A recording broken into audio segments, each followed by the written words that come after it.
Kapal perang Cina masuk Laut Natuna, pengamat ingatkan RI harus perkuat armada.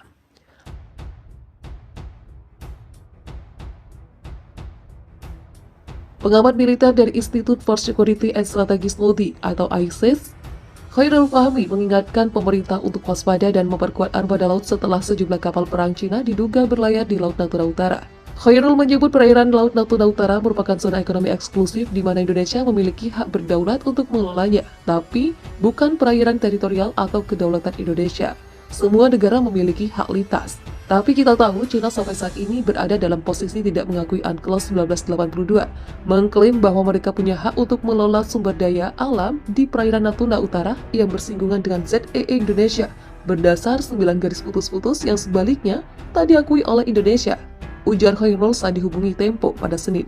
Dengan dasar itu, ujar dia, kapal-kapal nelayan Cina beroperasi di kawasan Natuna Utara dan kapal perang Cina maupun Coast Guard beroperasi di sana dengan alasan melindungi kapal-kapal nelayannya. Dalam hal ini, Indonesia tentu harus waspada dan berhati-hati dalam menyikapi aksi bertendensi provokasi itu.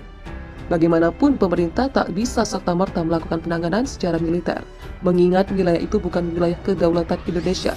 Maka prioritasnya adalah menjamin keselamatan para nelayan domestik di kawasan Natuna, tuturnya. Dalam hal ini, ujar dia, Badan Keamanan Laut atau Bakamla sebagai ujung tombak dari upaya-upaya pengamanan, keselamatan, dan penegakan hukum di laut harus diperkuat.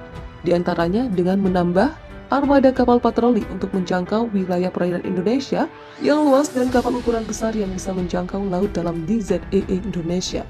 Selain menambah jumlah armada, pemerintah perlu membangun pos-pos yang dapat dimanfaatkan untuk pemantauan agar dapat segera menjangkau lokasi jika terjadi insiden ataupun pelanggaran, ujarnya. Di sisi lain, lanjut Khairul, TNI AL juga harus terus mengintensifkan penjagaan perbatasan laut. Karenanya armada juga harus diperkuat, di antaranya dengan menambah kapal-kapal perang yang memiliki kemampuan penangkalan efek deteren memadai, seperti melalui rencana pembangunan kapal frigat ringan serbaguna Tempo Warhead 140, ujarnya. Indonesia melalui PT PEL Persero sebelumnya telah menekan kontrak kerjasama pembelian lisensi untuk produksi kapal perang frigat Arrowhead 140 dengan industri pertahanan Inggris Babcock International. Lisensi desain itu akan digunakan PT PEL untuk membangun 2 unit frigat di Indonesia dengan modifikasi desain untuk TNI AL. Nantinya PT PEL akan membangun 2 unit kapal dengan masa pengerjaan sekitar 6 tahun. Jadi kita mengerjakan dilakukan mulai 2021, maka kira-kira baru akan tuntas pada sekitar tahun 2027 atau 2028, ujar Khairul. Saat ini, ujar dia, Indonesia memiliki 7 frigat aktif, namun 5 diantaranya yang termasuk dalam kelas Ahmad Yani, bekas Vanspeech AL Belanda, akan dipensiunkan secara bertahap. 2 frigat lainnya adalah kapal kelas Sigma yang merupakan proyek kerjasama PT PEL dengan Diamond Steel di Naval Shipbuilding Belanda.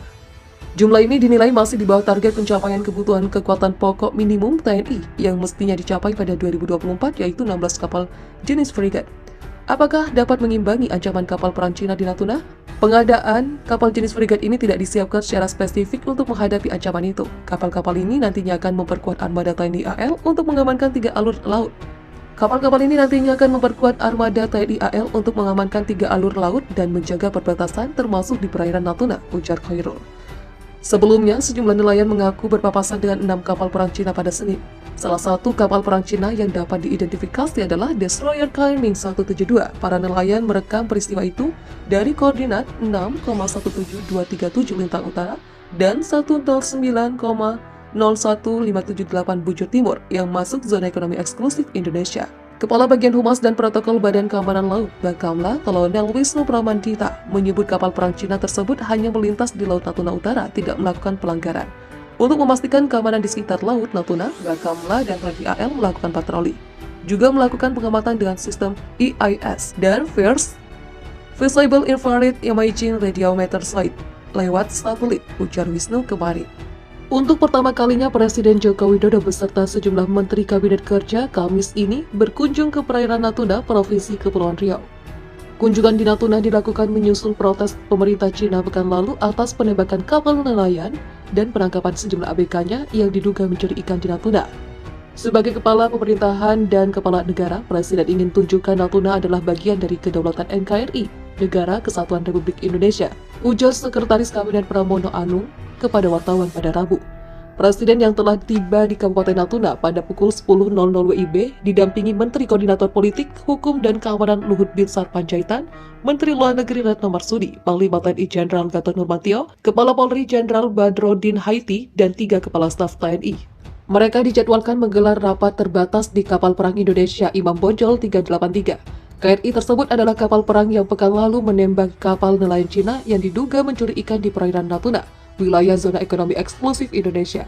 Tim komunikasi Presiden Ari Dwi Payana menyebut rapat terbatas akan membahas sejumlah hal penting yang berkaitan dengan perairan Natuna yang posisinya berbatasan langsung dengan Laut Cina Selatan.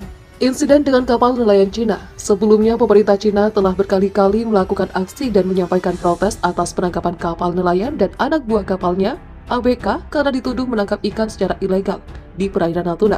Insiden pertama pada 19 Maret lalu, di mana proses penangkapan kapal nelayan Cina yang diduga menangkap ikan secara ilegal dihalang-halangi oleh kapal penjaga pantai Cina dengan menabrak kapal ikan itu agar rusak sehingga tak dapat ditarik. Selanjutnya, 8 ABK dan sebuah kapal asal Cina ditangkap oleh TNI Angkatan Laut pada Jumat 27 Mei dengan alasan yang sama. Kementerian Luar Negeri Cina mengeluarkan protes terhadap penangkapan ini. Peristiwa terbaru terjadi pada Jumat. TNI AL mengamankan sebuah kapal berbendera Cina dan 7 ABK-nya karena disebut mencuri ikan di perairan Natuna. Protes lama dikeluarkan Kemenlu Cina yang kali ini diikuti klaim bahwa TNI AL telah melukai salah satu ABK. Klaim itu telah dibantah TNI. Bantahan Indonesia. Juru bicara Kementerian Luar Negeri Cina, Hua Chunying, mengklaim di Natuna nelayannya menangkap ikan di kawasan penangkapan ikan tradisional Cina.